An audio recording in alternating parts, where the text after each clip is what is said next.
Delhi Sheesh Mahal showdown escalates.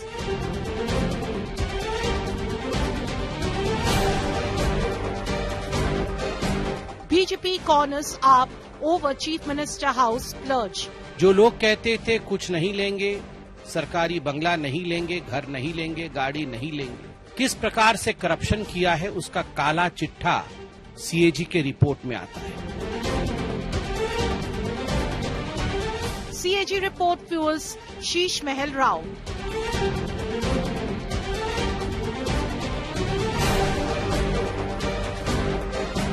AAP hits back, attacks Prime Minister Modi. वो 2700 करोड़ के प्रधानमंत्री जी के आवास पे और 8,500 करोड़ के हवाई जहाज पे और 10 लाख के सूट पे कोई रिपोर्ट आई क्या? State Award Delhi. Top focus on 6 p.m. Prime. From Kejriwal's splurge versus Modi's splurge to abusive rants to a showdown over the voter list, it's all playing down in the national capital in Delhi. Good evening. You're watching 6 p.m. Prime here on India Today. I'm Akshata Nandagopal and we'll be running you through all the big political updates, the big showdown and war of words playing out in the national capital this evening. Let's begin.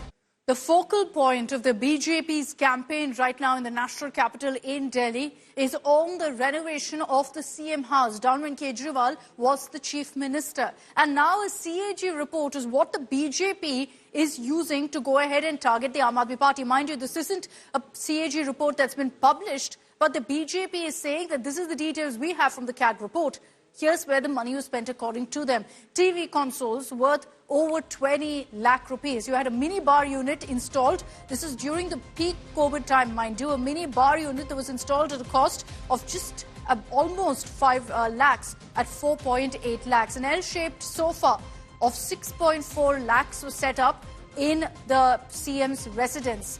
A treadmill and gym equipment going up, running up to 18 lakhs. Kitchen equipment, and this is renovation of the kitchen at the CM's residence, done at a cost of 39 lakhs. Silk carpets for the entire residence, cost a whopping 16.2 lakhs. A dining table worth 4.8 lakhs was also bought, installed in the CM's residence. Full leather cladding, 5 lakhs 45,000. Now, curtains that were put up across the residence, main and sheer curtains costing up to 96 lakhs. Floor tiles up to 14 lakhs. These are details that the BJP has essentially put out, citing the CAG report, which hasn't been released just yet. Let's run you through all the allegations that the BJP has put forth and what the AAP's counter has been. Essentially, while the BJP is saying this is how Kejriwal was splurging in the peak of COVID, and you have Prime Minister Modi constantly firing the Aapada attack on Kejriwal, on the Aam Aadmi Party, AAP has responded saying, what about the Prime Minister's splurge?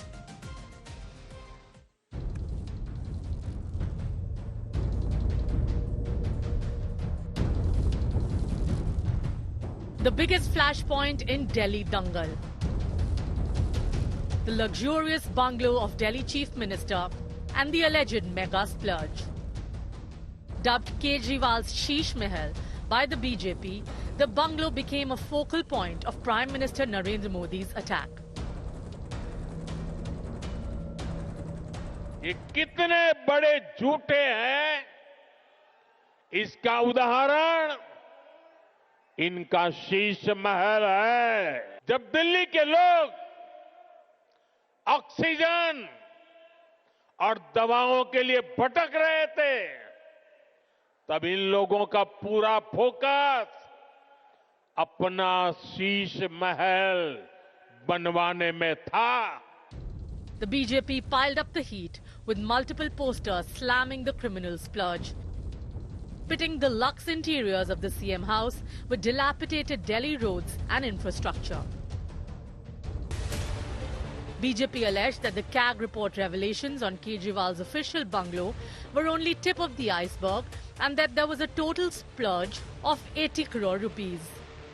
All this after CAG report revealed that 33 crore rupees were spent on Delhi CM residence that had a TV console of over 20 lakh rupees, a mini bar unit worth over 4 lakh, L-shaped sofa worth over 6 lakh rupees, treadmill and gym equipment worth over 18 lakh rupees, kitchen equipment worth 39 lakh rupees, silk carpet worth over 16 lakh rupees, dining table worth over 4 lakh rupees,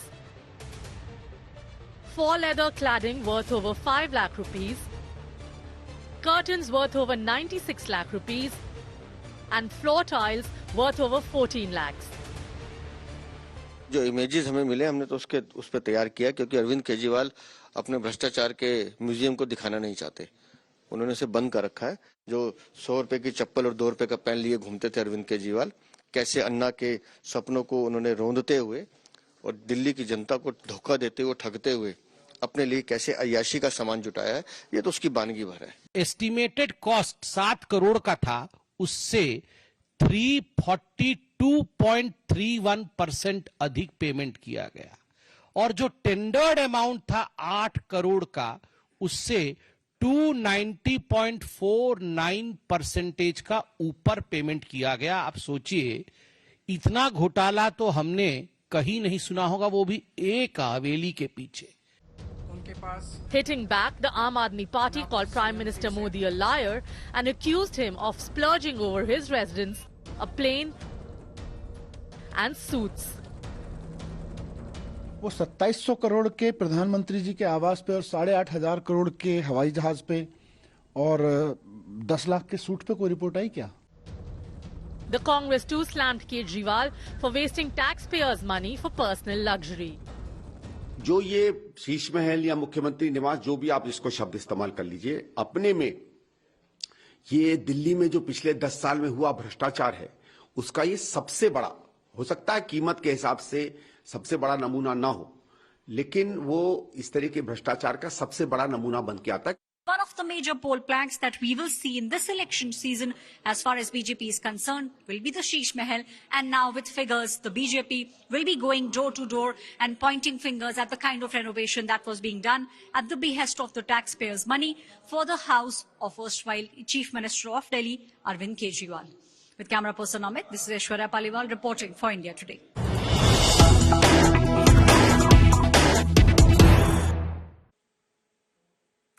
Now, the Aam Aadmi Party is claiming that many of their leaders will be targeted by central agencies. Arvind Kejriwal has taken to social media to claim, according to his reliable sources, that the CBI will actually be raiding Manish Sisodia's residence in the next few days. Arvind Kejriwal has said, according to my reliable sources, Sisodia will be raided. And the reason he says this is happening is because the BJP is fearing that they will lose the Delhi elections, and that's why, according to him, there will be arrests, there will be raids on AAP leaders. We've seen, of course, a whole saga of this playing out in the run-up also to the election season in Delhi, with Arvind Kejriwal himself being behind bars, currently out on bail, and a multitude of AAP leaders who faced, in fact, investigations by central agencies, who've gone behind bars and have come out. Manish Sisodia also being one of them. Shreya Chatterjee is joining us with more details on this. Shreya, the Aam Aadmi Party, of course, has repeatedly said that there's a witch hunt against them. Central agencies are being used against them. Now Arvind Kejriwal seems to be suggesting that Manish Sisodia will be targeted again. Akshita, this is a statement that's coming from Arvind Kejriwal. Just a few days back, he initially suggested that Atish's residence would be raided. She'll be coming under the radar of the CBI, and now he's suggesting that it's Manish Sisodia who's also going to be receiving the crack of the investigative agency. This is also interesting because of the timing of what's happening in the national capital is due to the elections, and the Aam Aadmi Party and BJP has already entered a heated contest. So far as an investigation from the side of the agency, the investigation in the liquor scam is ongoing, but clearly the statement looks like more political because it could be a way of Aam Aadmi Party bringing back the CBI jibe into the Delhi election picture. Okay, Shreya, who tracks the agencies for us, tells that yes, these cases are ongoing, but nothing really that suggests that right now there's going to be an immediate raid by the CBI against Manish Sisodia. This has long been, of course, a poll campaign by the Aam Aadmi Party to say central agencies are being misused by the BJP to also counter all of these allegations of personal corruption that the BJP is putting forth. Thanks very much, Shreya, for joining us with all of those details.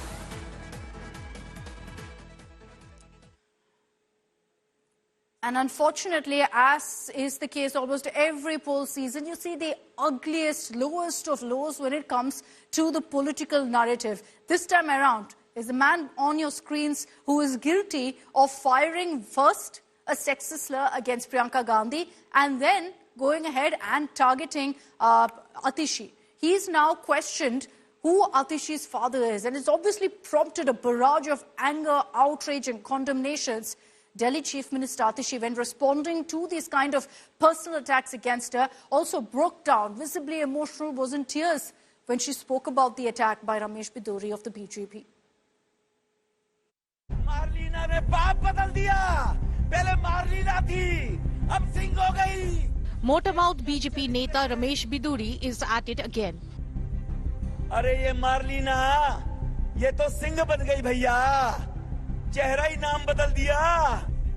After sexist comment on Priyanka Gandhi Vadra, BJP's Kalkaji candidate Ramesh Biduri targeted Delhi Chief Minister Atishi. Biduri said that Atishi changed her father and her last name from Marlena to Singh. अरे ये मारलीना, ये तो सिंह बन गई भैया. चेहरा ही नाम बदल दिया. केजरीवाल ने बच्चों की कसम खाई थी. भ्रष्टाचारी कांग्रेस के साथ नहीं जाऊंगा. मारलीना ने बाप बदल दिया. पहले मारलीना थी, अब सिंह हो गई. ये इनका चरित्र है. इतनी घटिया हरकत करेंगे. Delhi Chief Minister Atishi broke into tears. बुजुर्ग व्यक्ति को गालियां देने पे उतर आएंगे.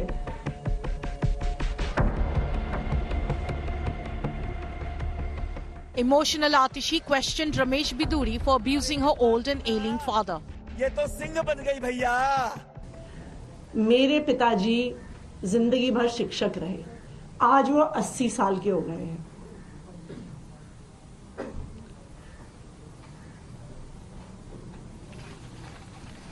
वो इतने बीमार रहते हैं कि बिना सहारे के चल नहीं पाते हैं. Ramesh Biduri's remarks drew massive flack from AAP and Congress netas.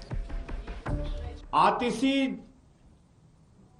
के पिताजी 80 साल की उम्र के हैं, वृद्धावस्था में है, बीमार है, और ऐसी हालत में आप उनको गालियां दे रहे हैं. शर्म नहीं आती? मैं समझता हूं भारतीय जनता पार्टी इस देश की सबसे बड़ी गुंडों और गालीबाजों की पार्टी है. आपको लगता है भाजपा के उम्मीदवार रमेश बिदूरी जी की जो भाषा के बाद आप उन्हें हाई और प्रोफाइल करते हैं, इतना लो वो चले गए हैं कि भाषा का संयम, अभी तो चुनाव शुरू भी नहीं हुआ है, अभी तो उनको उम्मीदवार बनाया ही है. The BJP distanced itself from Biduri's personal attacks. मैंने रमेश जी का पूरा बयान नहीं सुना है, लेकिन जो जानकारी मिली है, समाज में महिलाओं का अपना एक विशेष योगदान रहता है और किसी भी राजनीतिक क्षेत्र में या किसी भी सामाजिक क्षेत्र में काम करने वाली जो माताएं बहनें होती हैं, उनका सम्मान करना और ये हम सबका दायित्व बनता है. Earlier, Ramesh Biduri had to express regret after facing massive criticism for sexist slur on Priyanka Gandhi Vadra. सारी की सारी सड़कें प्रियंका गांधी के गाल जैसे जरूर बना देंगे. ये तो सिंह बन गई भैया. Will Biduri's personal jibes hit BJP poll prospects in Delhi? कसम खाई थी. With Piyush Mishra and Rahul Gautam, Bureau Report, India Today. पहले मारलीना थी, अब सिंह हो गई. ये इनका चरित्र है. So while you're seeing this war of words between the BJP and the Aam Aadmi Party, let's talk about the other big political player currently in Delhi. the Congress. Now, there has been a lot of talk within the Aam Aadmi Party about whether the Congress is now gaining back some of its lost ground in the national capital. And that is worrying for the Aam Aadmi Party. Here's why. I'll show you what the vote share has been like in the last few years, in the last few elections for the BJP, the AAP and the Congress. The blue here is the Congress, the saffron, the BJP, and then you'll have the pink coming up, of course, from 2013, because in 2008, the AAP didn't exist. What I want you to notice very closely here is particularly what happened in 2015. The BJP from 33% went to 32%, so just a slight drop there. But the AAP shot up all the way to 54%, and it is at the same time that the Congress went down to 10%. Essentially, the AAP gained ground by eating into the Congress's vote share. Similarly, you see, in fact, the numbers as far as really the latest elections, also the 2020 elections goes, the Congress slipped further, which meant advantage AAP as well. Let's bring you also details of how castes and communities have voted previously, and again, how castes and communities that were with the Congress earlier have shifted over to the Aam Aadmi Party, which means, again, it was a setback for the Congress. And these are those numbers that you have here. Whether you look at the Brahmin or the Rajput vote or any of the others, where you have the Congress dipping to minus, you've got the AAP soaring upwards to 40, 41% and whatnot. And all of this directly shows you that the AAP gains when the Congress falls down. Now, with all reports suggesting that, yes, the Congress may do slightly better than previously, that they're starting to gain some of their lost ground, it is worrying for the Aam Aadmi Party, because they are worried that that will translate to them losing some of the vote share that they've gained, courtesy the Congress losing out. You had today also the Congress coming out with the first of their many guarantees, called Pyari Didi, essentially a dole for women voters. Remember, the Aam Aadmi Party has already announced it. Now the Congress has announced it. They've announced 2,500 rupees for women voters in the national capital. It'll be interesting to see what the BJP actually puts out. But let's also explain to you how we've been seeing this freebie season taking center stage right now in the national capital. It's election season in Delhi, and the focus is once again on Revdi culture or freebie culture. The Aam Aadmi Party has announced free water, free power, free healthcare and whatnot. But let's now decode for you the history of freebie culture in India and if this kind of politics actually hurts the country's economy. Freebies. The practice of handing out doles to people has become a practice, a norm, a part and parcel every election season. So let's tell you how this started and how it's become intrinsic to Indian politics. First, let's start with the basics. What does the term freebie actually mean? Essentially, that something is being given free of cost. I'm sure you've heard the word Revdi a lot before, and if you're wondering what it is, it's the Hindi word for freebies. But it's important here to make a distinction between the types of freebies, between welfareism and a freebie. So what's the difference? I'll highlight it using examples. Now, promising free education, offering midday meals, that's a welfare scheme. That's welfareism being pushed. Giving free cycles, TVs, mixers, grinders, those are all outright freebies. So let's now talk about the history of freebies in India, for which we have to go back in time to the 1950s. It was in Tamil Nadu first that we saw freebies actually taking root. K. Kamaraj, then Chief Minister of erstwhile Madras State, introduced SOPs like free education and free meals for school students. And then every leader in Tamil Nadu followed suit, upping the ante essentially also on these kind of promises and schemes. In 1977, Dr. MGR, as Chief Minister, used midday meals to attract more children to school.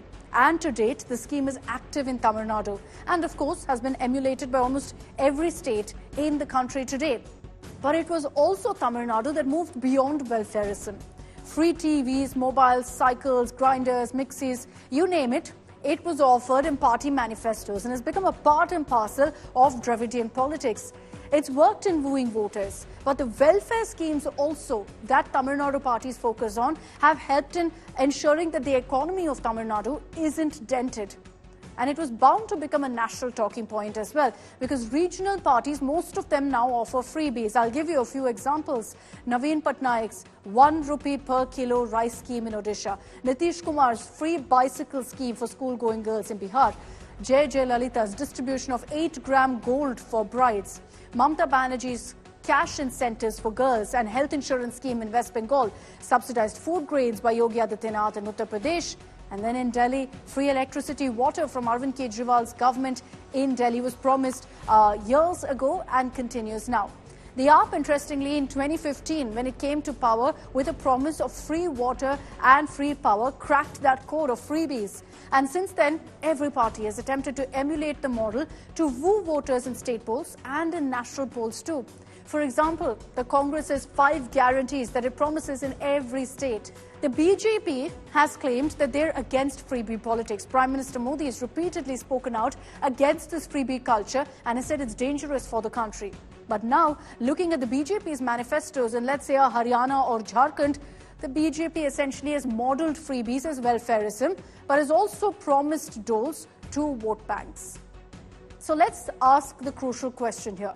Who pays for these freebies? Well, the answer to that is simple. You do. It is unfortunately the state exchequer that pays for freebies, and in states where the economy can handle it, it doesn't feel a pinch. There isn't a dent.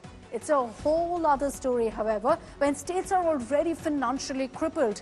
The cost of these freebies for some states is estimated to be as high as 96,000 crore rupees, or 2.2% of a state's GDP. Let's take a look at some of these examples. Freebies or subsidies in Maharashtra could cost the state up to 960 billion rupees, or about 2.2% of the GDP in the state. In Karnataka, it's about 1.9% of the state GDP. Telangana, it's about 352 billion rupees, roughly 2.2% of the GDP of the state. But what do all these numbers mean? Essentially, that there's very little room for development. In Karnataka, the Congress government has admitted repeatedly that they have no money for development because they have to fulfill their guarantees, and therefore they've hiked up prices of essentials. What that means effectively is that you're actually paying for these so-called freebies one way or another. In poll-bound Delhi, Kejriwal has announced 1,000 rupees per month for women, which is projected to cost 4,560 crores annually. With that, Delhi's subsidy bill nears 11,000 crores, which means in the next financial year, Delhi is actually staring at a budgetary deficit. But who cares? Because it's getting votes. So are there any guidelines? Who draws the lines essentially on freebies? Let me highlight here what the Supreme Court said on December 9th, 2024 on freebies, and I'm quoting here. For how long can freebies be given? Why don't we work to create job opportunities, employment and capacity building for these migrant workers? Now, there have been multiple petitions before the Supreme Court. They exist even now, seeking restrictions on freebies. And the top court in the past repeatedly has put the onus on the Election Commission. The EC on its part has said it's impossible to curb what parties mentioned in their manifesto, but has issued guidelines. So under its MCC, which is Model Code of Conduct Guidelines, the Election Commission has said, and I quote, "In the interest of transparency, level playing field and credibility of promises, it's expected that manifestos also reflect the rationale for the promises and broadly indicate the ways and means to meet the financial requirements for it. Trust of voters should be sought only on those promises which are possible to be fulfilled." But is the above followed? Not really, as political parties have never actually disclosed the cost of freebies they promise or the repercussion it has on the state economy. So let's break down for you the announcements that have been made by the Aam Aadmi Party, the Congress and the BJP when it comes to, doles for women. You had the Aam Aadmi Party first announcing the CM Mahila Samman Yojana, which means that they've promised 1,000 rupees per month for women right now, which will be raised, according to them, to 2,100 rupees if the Aam Aadmi Party comes back to power. This was an announcement made by Arvind Kejriwal just weeks ago. Today you have the Congress, DK Shivkumar, announcing the first of their 5 guarantees, which, remember, has become the Congress's go-to in the election campaign. You saw it in Maharashtra, in Telangana, in Karnataka as well. This time around, the Congress has a Pyari Didi Yojana, which is 2,500 rupees will be given per month to women. As far as the BJP goes, they're yet to go ahead and make any announcement, but sources tell us that much like the BJP schemes in Madhya Pradesh or in Maharashtra, the Ladki Behna scheme, you're going to see a similar announcement being made in the national capital too. All of this being done to woo the woman vote in the national capital.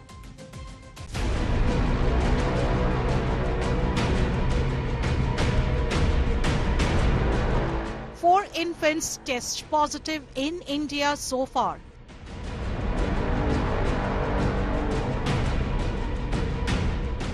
India steps up surveillance.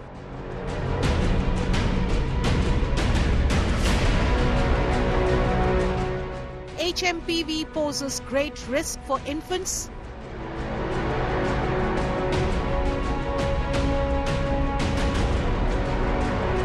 How can parents protect infants?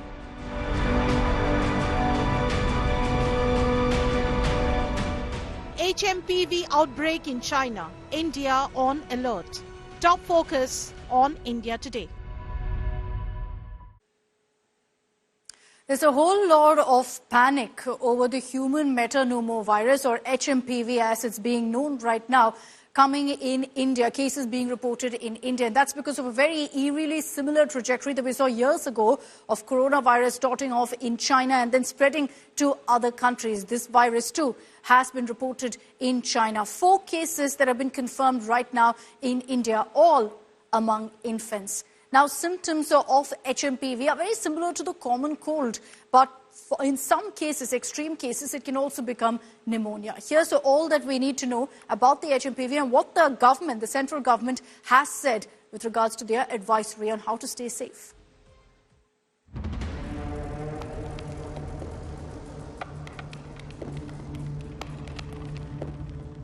The HMPV virus has now been reported in India. The virus that makes infants ill and can cause a serious outcome in immunocompromised individuals is causing alarm in the country. Over 4 cases have been seen in India. The government of India says that the virus is in circulation in India for years now, like in many parts of the world, and that there is no reason to worry. Metapneumovirus is like any other respiratory virus which causes a common cold. And in the very old and the very young, it could cause flu-like symptoms. The general precautions that we use against all respiratory infections, which means in case somebody has cough and cold, he should avoid coming in contact with a lot number of people so that the infection does not spread. Last week, social media was flooded with pictures from China that showed overwhelmed hospitals and crematoriums. The World Health Organization has not said anything just yet on the extent of the crisis in China. India says they have sought more information.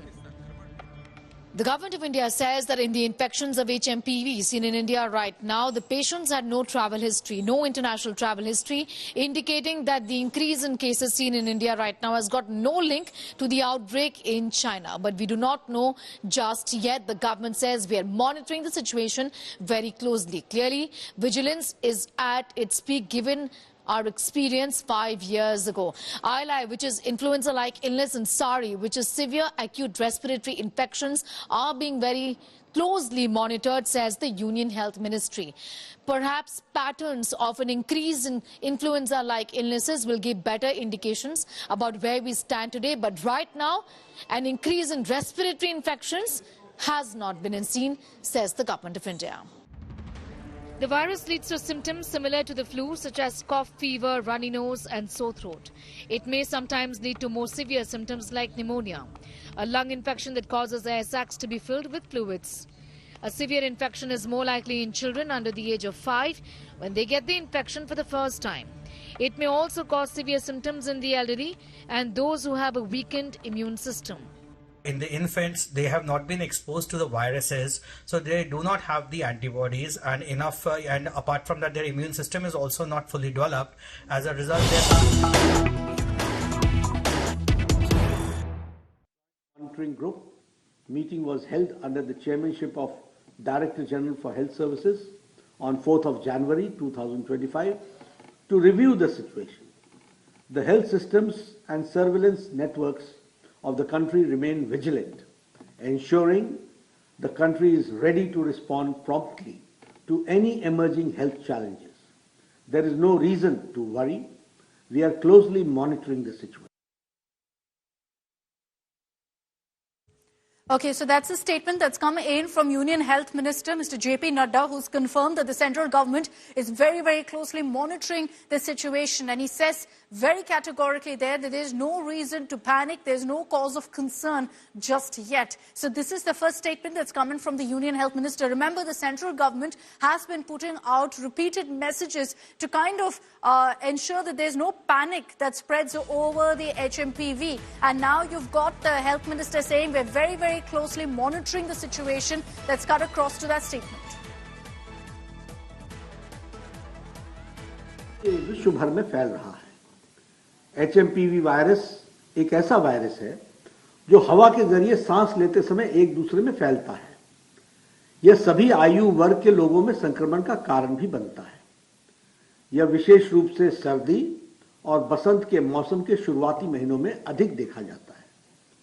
चीन में जो HMPV virus के मामले पर हाल ही में आई reports पर स्वास्थ्य मंत्रालय ने Indian Council for Medical research के साथ और national centre for disease control के साथ और वर्ल्ड हेल्थ ऑर्गेनाइजेशन के साथ चीन सहित पड़ोसी देशों में स्थिति पर कड़ी निगरानी रखे हुए है।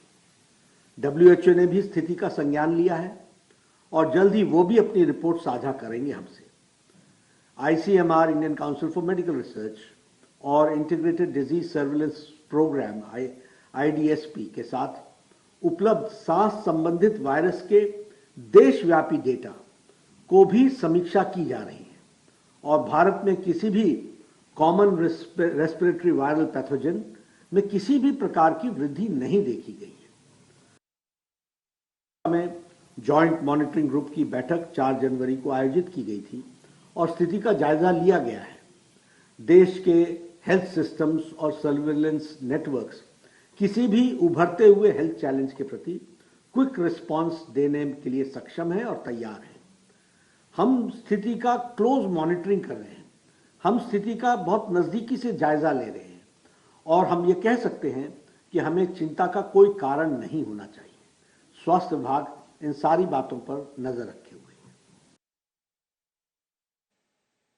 Okay, so you just heard that statement there from the Health Minister where he says essentially this is seasonal and that while there's been a spike in cases in China currently, he says that there is no reason to panic or fear. We have a robust surveillance network in the country and we can tackle any crisis if there is one. He says for now the situation is very much under control. So this is the big breaking news that's coming in. First statement from Union Health Minister JP Nadda, who says that there's absolutely no reason to worry, that the Indian government is also very closely monitoring the situation. He's also said that, look, this is seasonal, and while it spreads very, very similar to COVID through air, transmits through the air, he says that necessary precautions are being taken. Remember, several states where these cases have been reported have also confirmed that they've issued advisories saying people should once again wear masks when in crowded places. But does that mean this is similar to COVID? Not at all. And that's something that the government has repeatedly said,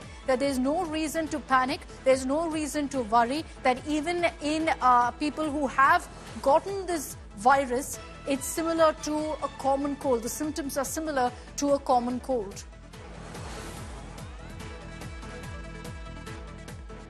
And let's bring in Sneha Mordani, our health editor, for more details currently. Sneha, with the cases that have been reported in India, it was only a matter of time, of course, 4 cases that have been confirmed right now in the country. Is there a reason to worry because now cases have been reported in the country?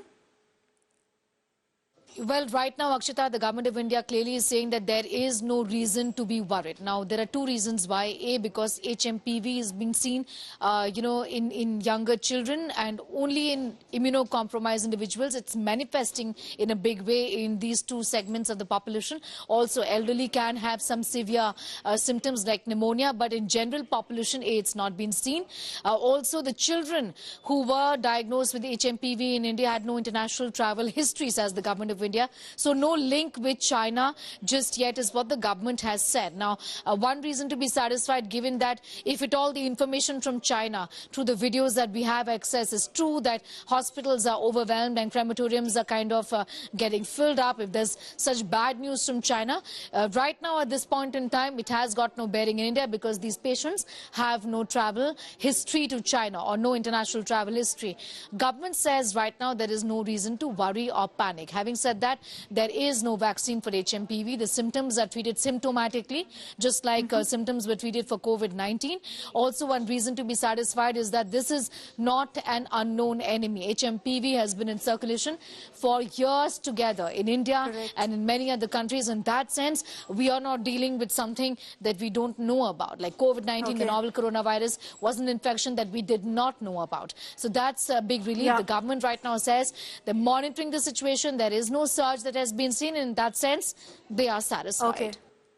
All right. Thanks very much, Sneha, for those details. Sneha pointing out very importantly that the cases that have been reported right now in the country weren't those with any travel history to China, so not necessarily linked. HMPV has always been around, and that's why you've got 4 cases also in the country. But I'd like to now bring in Dr. Krishan Chugh, who is a leading pediatric pulmonologist in the country.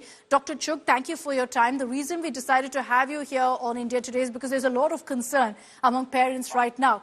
4 cases that have been reported are all of infants. So I want to know from you, Dr. Chugh, first of all, are newborns, are infants more susceptible to HMPV? Well, infants are, but probably not newborns. Generally, it is seen that the maximum incidence of this disease occurs in, let's say, 4 to 6 months age or somewhat later, not in the first few months of life. So, but yes, infants are more prone.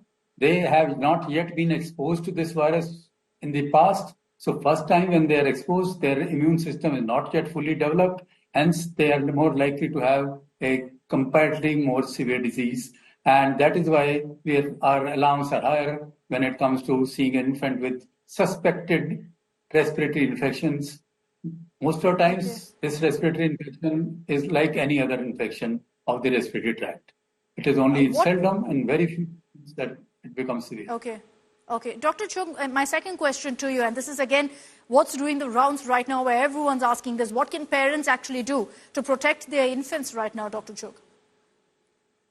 Well, since it is not very much around, not that every other child or other adult is suffering from it, there's no real need to protect children in that sense like we did in COVID days. That is definitely not required. And then it being small infants, you can't be using masks and all.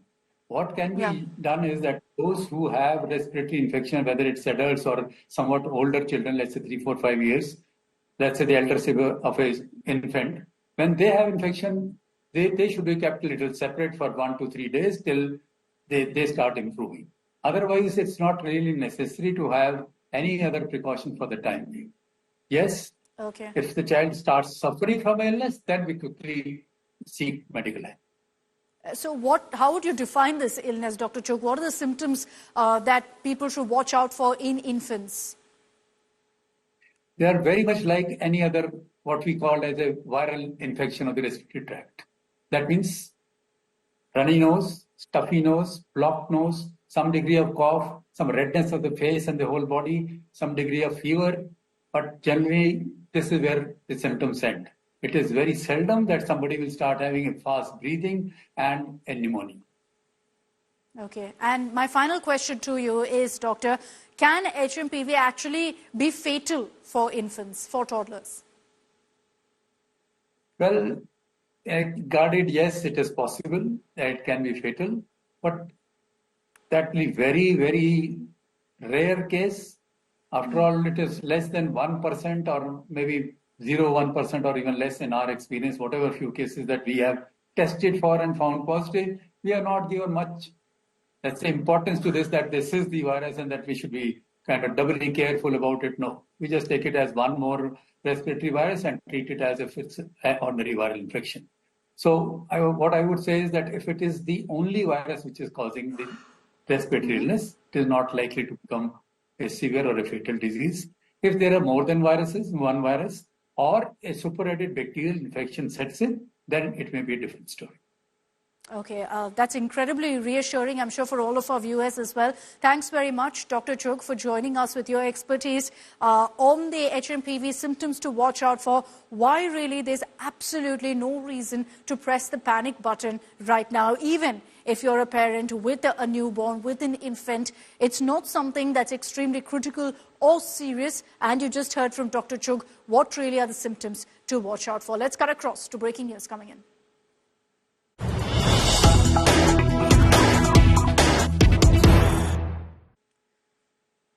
And amid HMPV fears, the markets are feeling the impact. The Sensex Nifty is seeing panic sell-offs as Sensex has dropped by over 1,000 points.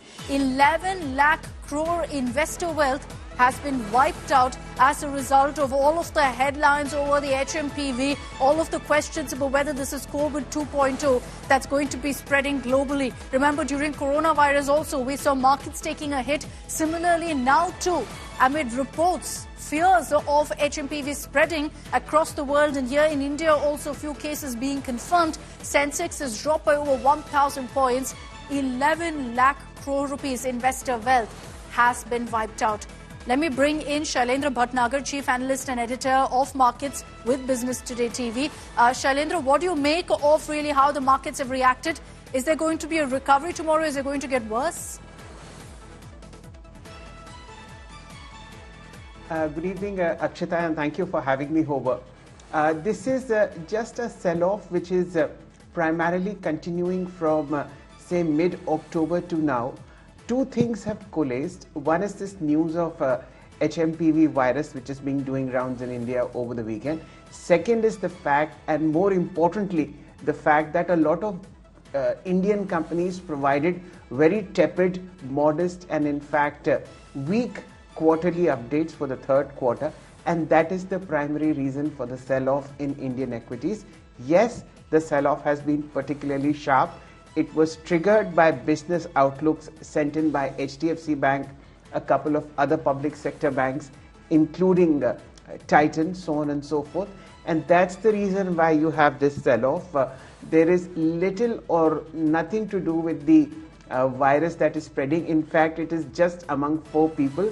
But operators and generally very high net worth individuals, press sales taking advantage of a news in some other part of the market, in some other part of the economy or the country, and that's the reason why you see this panic. My suggestion is that hold your horses. There is an orderly kind of selling happening in the markets. Yes, it's a bit painful, but we've been seeing it through September. Indian markets are extremely overvalued compared with their emerging market peers, as also US markets, and that's the reason why people are booking sales. It has little or nothing to do with the spread of the virus, which in fact is not there. Okay, all right. Thanks very much, Shailendra, for joining us with those details and your analysis of really what's playing out in the markets. Let's see what happens tomorrow when the markets are open yet again. As of now, Shailendra telling us really not much of the impact over this particular news of the HMPV cases being reported right now in the country.